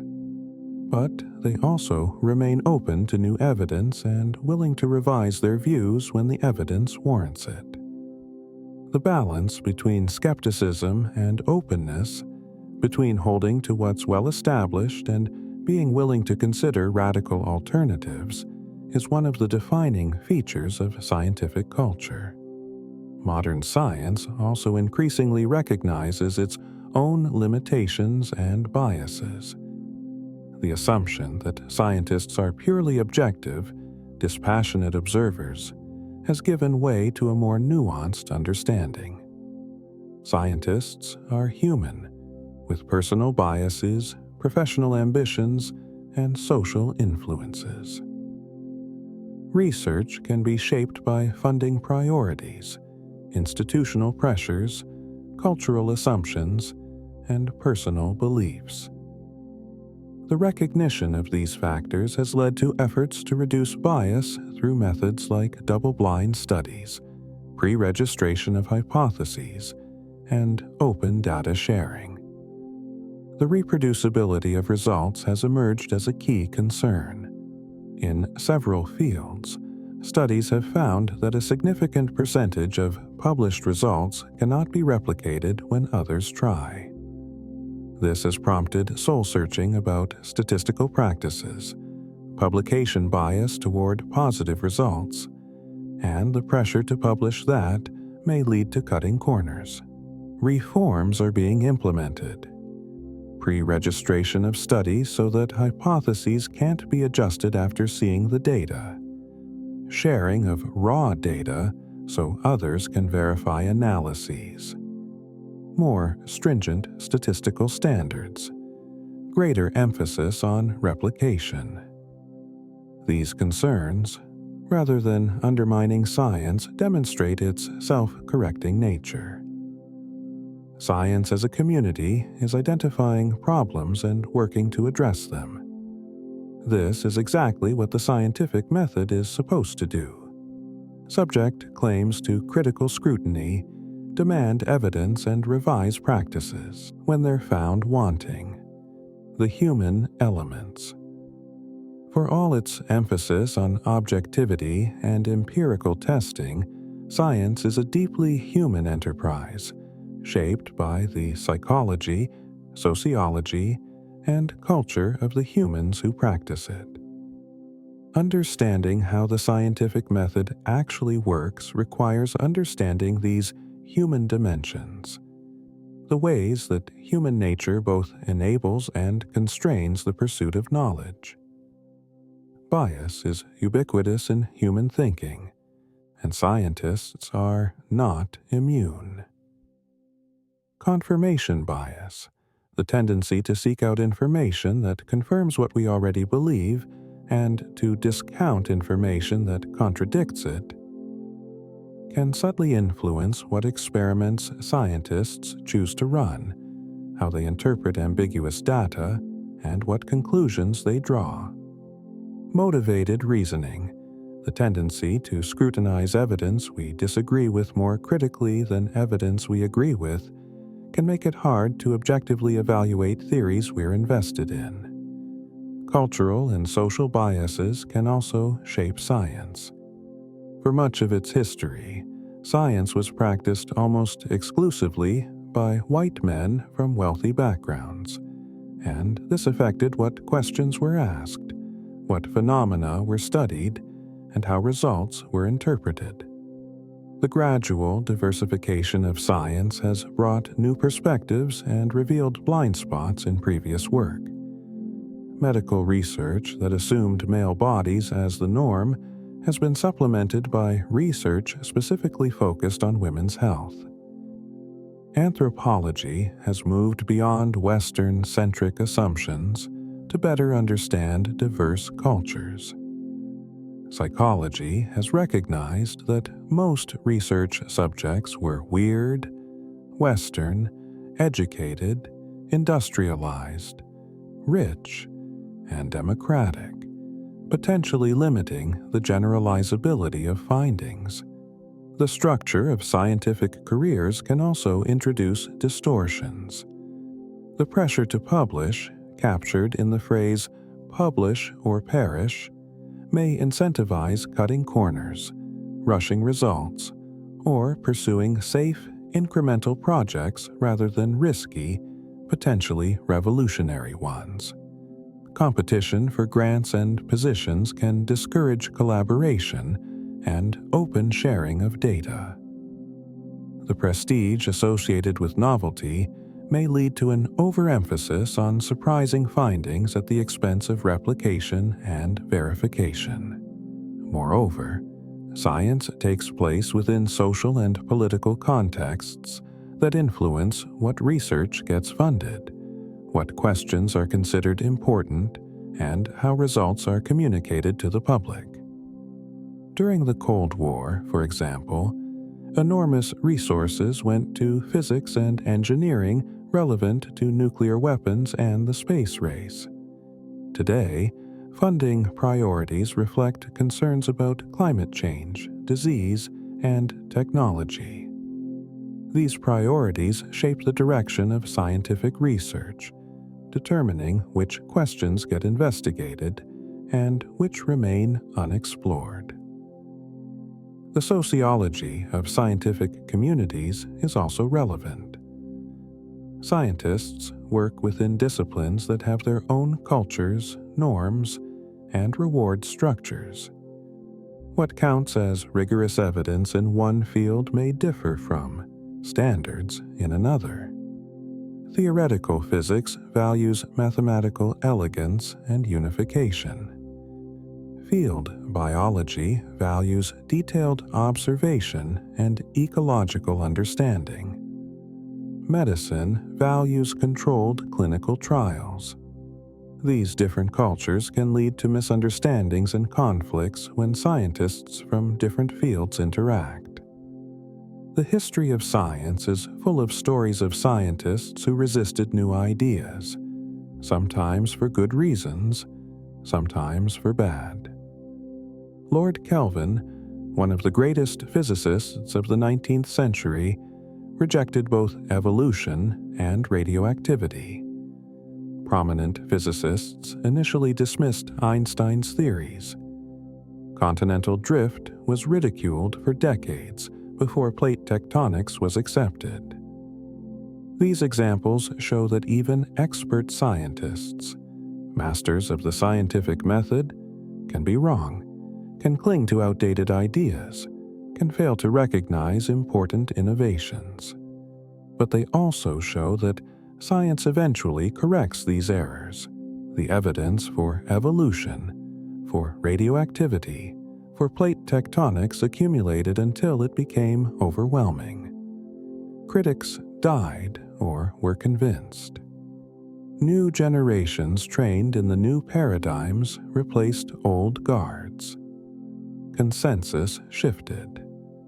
This is the self-correcting mechanism of science in action, operating not through individual infallibility, but through collective critical scrutiny over time. The psychology of scientific discovery is another fascinating aspect of the human dimension of science. How do scientists come up with new ideas? What role does creativity play? How do insights emerge? The stereotype of sudden eureka moments, apples falling on heads, dreams revealing molecular structures, captures something real but incomplete. Creative insights do occur, but they typically come after long periods of immersion in a problem, of struggling with data, of trying and discarding ideas. Auguste Kekulé's dream of a snake biting its tail, which supposedly inspired the structure of benzene, came after he'd spent years thinking about carbon chemistry. Poincaré's sudden insight about fusion functions came after days of conscious work, and then a period of incubation. These moments of inspiration don't come from nowhere. They emerge from minds deeply engaged with problems, from unconscious processing of information, from the sudden recognition of patterns or connections that conscious reasoning had missed. Moreover, scientific creativity is not unbounded. It operates within the constraints of existing knowledge, available techniques, and theoretical frameworks. Revolutionary new ideas still have to connect to what's known, explain existing observations, and suggest how they could be tested. The myth of the lone genius overthrowing all established knowledge is just that, a myth. Real scientific advances build on previous work, even when they radically reinterpret or extend it. The emotional side of science is often downplayed but important. Scientists are passionate about their work. They feel excitement at new discoveries, frustration at failed experiments, pride in their achievements, disappointment at rejections. They can be fiercely competitive, but also deeply collaborative. They form attachments to theories and can find it psychologically difficult to abandon ideas they've invested years in developing. The image of the purely rational, emotionally detached scientist is a caricature. Real scientists are whole human beings with the full range of human emotions. The role of intuition and aesthetic judgment in science is also noteworthy. Scientists talk about theories being beautiful or elegant, about experiments being clever or ingenious. They develop instincts about what lines of research are promising, what explanations are plausible, what patterns in data are meaningful. These judgments are not purely logical. They draw on experience, on pattern recognition, on tacit knowledge that's difficult to articulate. Yet they play a crucial role in guiding research, in deciding what's worth pursuing and what's likely a dead end. All of these human factors, biases, and emotions and social structures and psychological processes don't invalidate the scientific method. Rather, they're part of the context in which the method operates. Science works not by eliminating human factors, which is impossible, but by creating structures and practices that compensate for them. Peer review catches errors that authors miss. Replication reveals flukes and fraud. Multiple independent lines of evidence check each other. Diverse perspectives challenge unexamined assumptions. Public data sharing allows scrutiny. Over time, through these collective processes, science converges on truth despite the fallibility of individual scientists. The scientific method, then, is not just a set of logical rules but a social practice, embedded in human communities with all their strengths and weaknesses. Understanding science means understanding not just the abstract principles, but the human realities of how research is actually conducted, how scientists actually think, how knowledge is actually created and validated in practice. Limitations and future frontiers. For all its power and success, the scientific method has limitations. There are questions it cannot answer, realms where it struggles, boundaries beyond which it may not reach. Recognizing these limitations is not a critique of science but a mark of scientific maturity, an honest assessment of what we can and cannot learn through empirical investigation.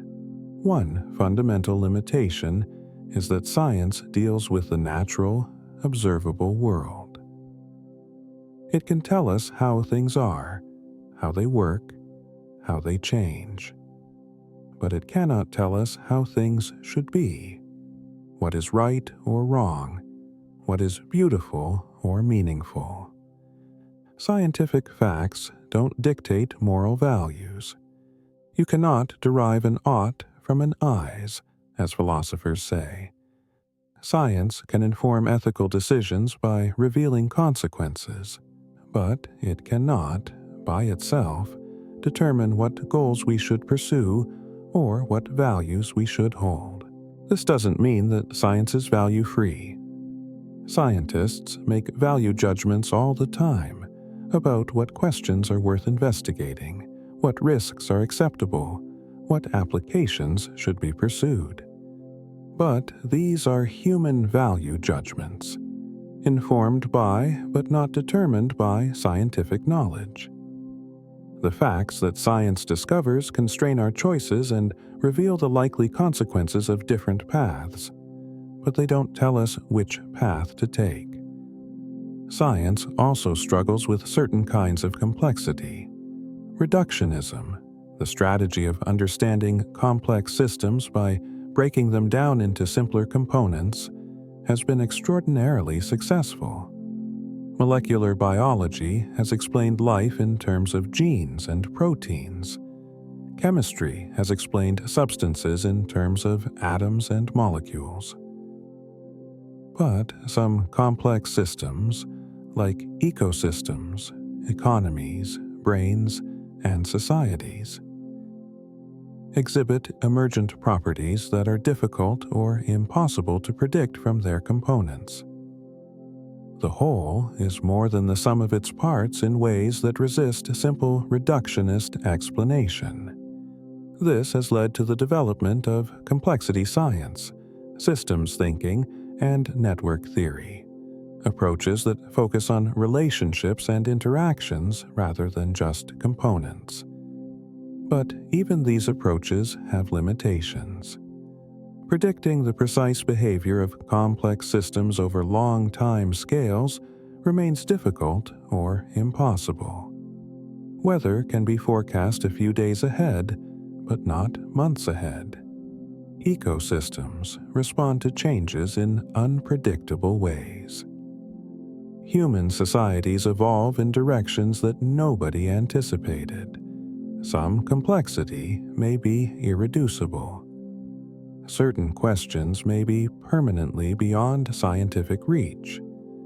Questions about what happened before the Big Bang, if that phrase even makes sense. Questions about the existence of other universes that we can never observe or interact with. Questions about subjective conscious experience, the what it's like of being someone, which may not be fully reducible to brain states. These are not necessarily meaningless questions, but they may be questions that the scientific method, which requires observation and testing, cannot definitively answer. Moreover, the practice of science faces practical limitations. Research requires resources, time, money, equipment, trained personnel. Not all scientifically interesting questions get investigated because funding is limited. Political and economic considerations shape research priorities. Industries fund research that serves their interests and may suppress results that don't. Governments classify research for national security. The collective enterprise of science is constrained by these practical realities. There's also the question of unknowable unknowns. We can only investigate questions we know to ask. But there may be fundamental features of reality that we haven't yet noticed, concepts we haven't yet formed, phenomena outside our current experience. The history of science is full of surprises, of discoveries nobody anticipated. Who imagined radio waves before electromagnetism was understood? Who conceived of quantum entanglement before quantum mechanics? Who predicted dark matter and dark energy? These were unknowable unknowns until they became known. What unknowns remain unknown? Looking forward, science faces new challenges and opportunities. Artificial intelligence and machine learning are transforming how research is done, automating data analysis, generating hypotheses, even conducting experiments. This could accelerate discovery, but also raises questions about interpretability and understanding. If an AI discovers a pattern or makes a prediction but can't explain why, is that scientific knowledge? Big data, the collection and analysis of enormous data sets, is revealing patterns that would be invisible in smaller samples. But it also risks finding spurious correlations, patterns that arise by chance in large data sets. The challenge is to distinguish real patterns from statistical artifacts, meaningful relationships from coincidental ones. Traditional hypothesis testing, designed for smaller datasets, may need to be adapted. Citizen science, involving non-professional volunteers in data collection and analysis, is expanding the reach of research. Millions of people contribute observations of birds, galaxies, proteins, and more. This democratization of science is exciting, but it also requires careful attention to data quality and volunteer training. The scientific method must be adapted to work with diverse contributors of varying expertise. Interdisciplinary research is increasingly important as the most interesting problems span traditional boundaries. Understanding climate change requires physics, chemistry, biology, geology, oceanography, and social sciences. Developing effective vaccines requires immunology, virology, statistics, and behavioral science. But interdisciplinary work is challenging. Different fields have different methods, standards, and cultures. Integrating knowledge across disciplines requires not just technical skill, but also communication and translation across intellectual communities. The relationship between science and society is also evolving. Public trust in science, while generally high, faces challenges from misinformation, politicization of scientific issues, and failures of communication. Scientists are learning that they have responsibilities not just to discover truth, but to communicate it effectively, to engage with the public, to address concerns and build trust. The scientific method produces knowledge, but that knowledge only benefits society if it's understood, accepted, and wisely applied. Finally, there's the question of whether the scientific method itself will continue to evolve. The method as we know it emerged over centuries and has been refined through practice and reflection. Might it change further? Might new forms of investigation, new ways of testing ideas, new approaches to understanding nature emerge? The history of science suggests humility. What seems like the permanent, final form of scientific method might look quaint to future generations. Some have speculated about post-empirical science, theories so abstract or mathematical that they transcend direct empirical testing. String theory in physics, for example, makes predictions at energy scales that may never be experimentally accessible. Does that make it unscientific? Or does it represent a new mode of scientific inquiry, where mathematical consistency and theoretical unification play a larger role? These are open questions, debated by physicists and philosophers. Others emphasize the importance of non-Western scientific traditions. Most of what we've discussed tonight draws from European and American history, but other cultures have their own traditions of systematic investigation of nature, their own ways of knowing. Indigenous knowledge systems, traditional ecological understanding, alternative medical frameworks. These contain insights that Western science is only beginning to appreciate. A truly global science might integrate multiple approaches, multiple epistemologies, enriching the scientific method with diverse perspectives. The future of science is uncertain, as it should be. If we knew what we were going to discover, it wouldn't be discovery. If we knew how the method would evolve, it would already have evolved.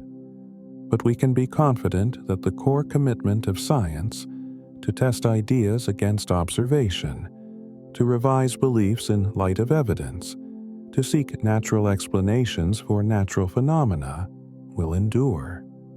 The specifics may change, but the fundamental attitude of critical empiricism will remain. Conclusion: truth as a journey. And so we come to the end of our journey through the story of the scientific method, this remarkable tool that humanity developed for learning about reality.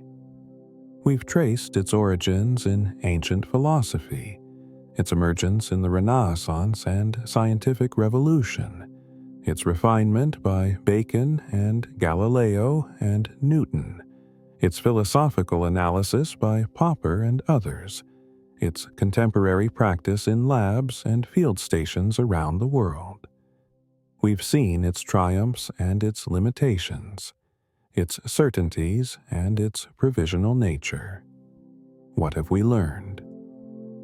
That the scientific method is not a rigid algorithm, not a cookbook recipe that guarantees truth if you just follow the steps. It's more like a set of principles and practices, a culture of inquiry, a commitment to testing ideas against reality. It's observation and experiment. It's mathematical description and theoretical explanation. It's skepticism and openness. It's individual creativity and collective scrutiny. It's the willingness to be wrong and the determination to correct errors. The scientific method recognizes that we are fallible, that our senses deceive us, that our reasoning is biased, that our theories are always provisional. But it also recognizes that we can overcome these limitations through systematic investigation, through public and repeatable observation, through careful design of experiments, through peer review and replication, through the collective effort of a communities of inquirers checking and challenging each other's work. Science does not offer absolute certainty.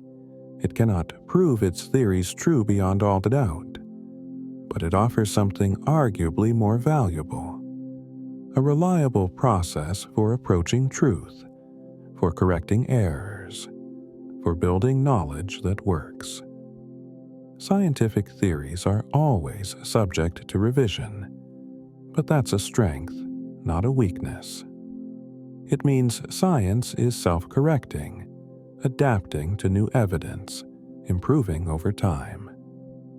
The success of the scientific method is staggering. In a few centuries, it has revealed more about the universe than millennia of philosophy and speculation. It has shown us that Earth is billions of years old, that life evolved from simpler forms, that matter is made of atoms, that energy and matter are interconvertible, that space and time are relative, that the universe began in a Big Bang and is still expanding.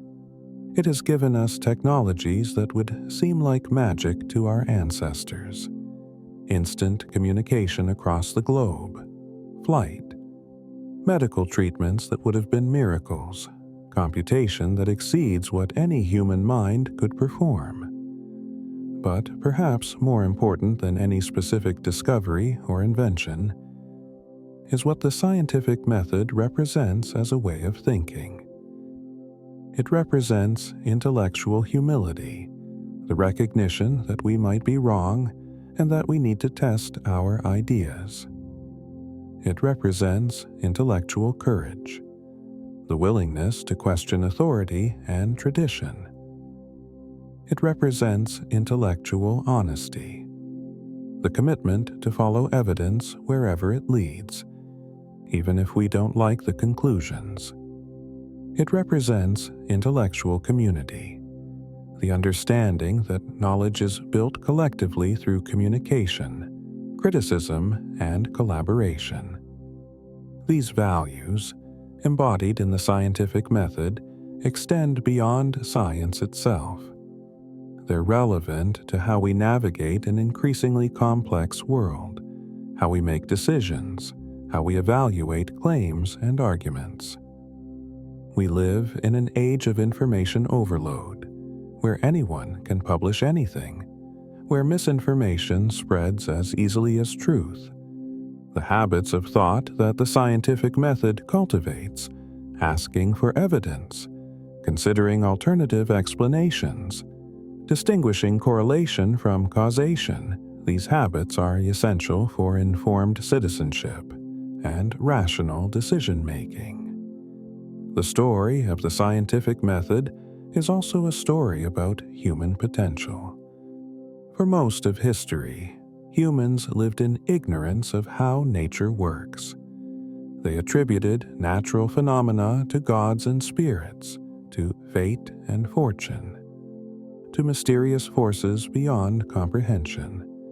The development of science showed that humans are capable of understanding the world, that nature follows laws we can discover, that the universe is intelligible to patient, careful investigation. This realization was empowering. We are not helpless before nature. We can understand it. We can, to some extent, control it. We can use our knowledge to improve our condition.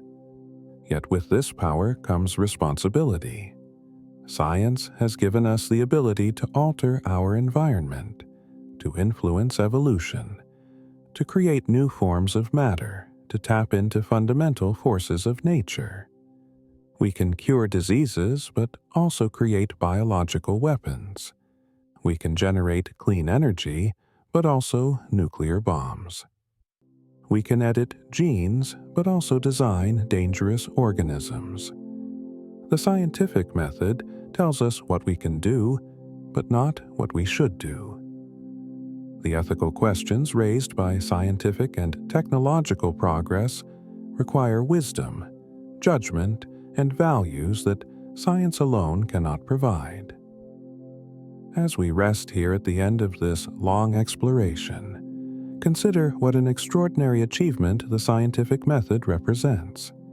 It emerged gradually through the work of many thinkers across centuries, each building on the previous insights, each contributing pieces to a larger puzzle.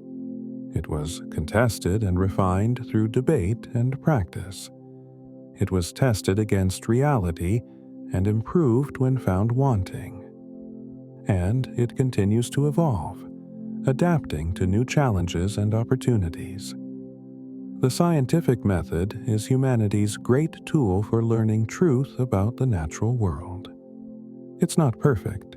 It has limitations. It's practiced by fallible humans working in imperfect institutions. But it's the best tool we have, and its track record speaks for itself. It works. It delivers reliable knowledge. It makes progress. And in an uncertain world, that's something precious. So, as you drift off tonight, perhaps you'll see the world a little differently. When you hear about a new scientific discovery, you'll think about the process behind it, the observations and experiments, the peer review and replication, the gradual building of consensus. When you encounter claims about nature or health or technology, you'll ask yourself, what's the evidence? How was it tested? Could it be falsified? Who checked it? You'll appreciate that scientific knowledge, while provisional, is hard-won and reliable within its domains. And maybe you'll feel a sense of connection to that long chain of inquirers, from the ancient Greeks wondering about the nature of matter, to Galileo pointing his telescope at the moons of Jupiter, to Darwin observing finches in the Galapagos, to modern scientists peering into the quantum realm or searching for exoplanets or mapping neural circuits. You're part of that same species Homo sapiens, the knowing human, the animal that asks why and tries to find out. The universe is vast and strange and full of mysteries. But it's not entirely mysterious. Through patience and cleverness, through observation and experiment, through reason and evidence, we can learn its secrets. We can understand, at least in part, this cosmos we find ourselves in. That's the promise of the scientific method, and it's a promise that has been spectacularly fulfilled. Before we end, if you found this journey through the history and nature of science helpful or interesting, if it gave you new appreciation for how we learn truth, consider liking this video and subscribing to Sleepy Science Society. It helps others find these explorations, and it lets me know that these long, gentle dives into big ideas are valuable to you. There are so many more stories to tell, so many more aspects of science and nature to explore together. For now, though, rest easy. The scientific method continues its work while you sleep. Somewhere, researchers are collecting data. Experiments are running. Observations are being made. Hypotheses are being tested. The great collective enterprise of human inquiry continues, patient and persistent, slowly and reliably building our understanding of reality. And you, resting here at the end of this long night's journey through the story of how we learn truth, you're part of that enterprise. Every time you ask for evidence, every time you question a claim, every time you remain open to being convinced by better arguments, you are practicing the scientific attitude. You're thinking like a scientist. you're participating in your own way in humanity's ongoing quest to understand the universe. Sleep well, knowing that the method is sound, that science works, that we can learn truth about the world through careful observation and honest inquiry. The universe is knowable. Nature reveals its secrets to those patient enough to look carefully and humble enough to let reality be their guide. Good night.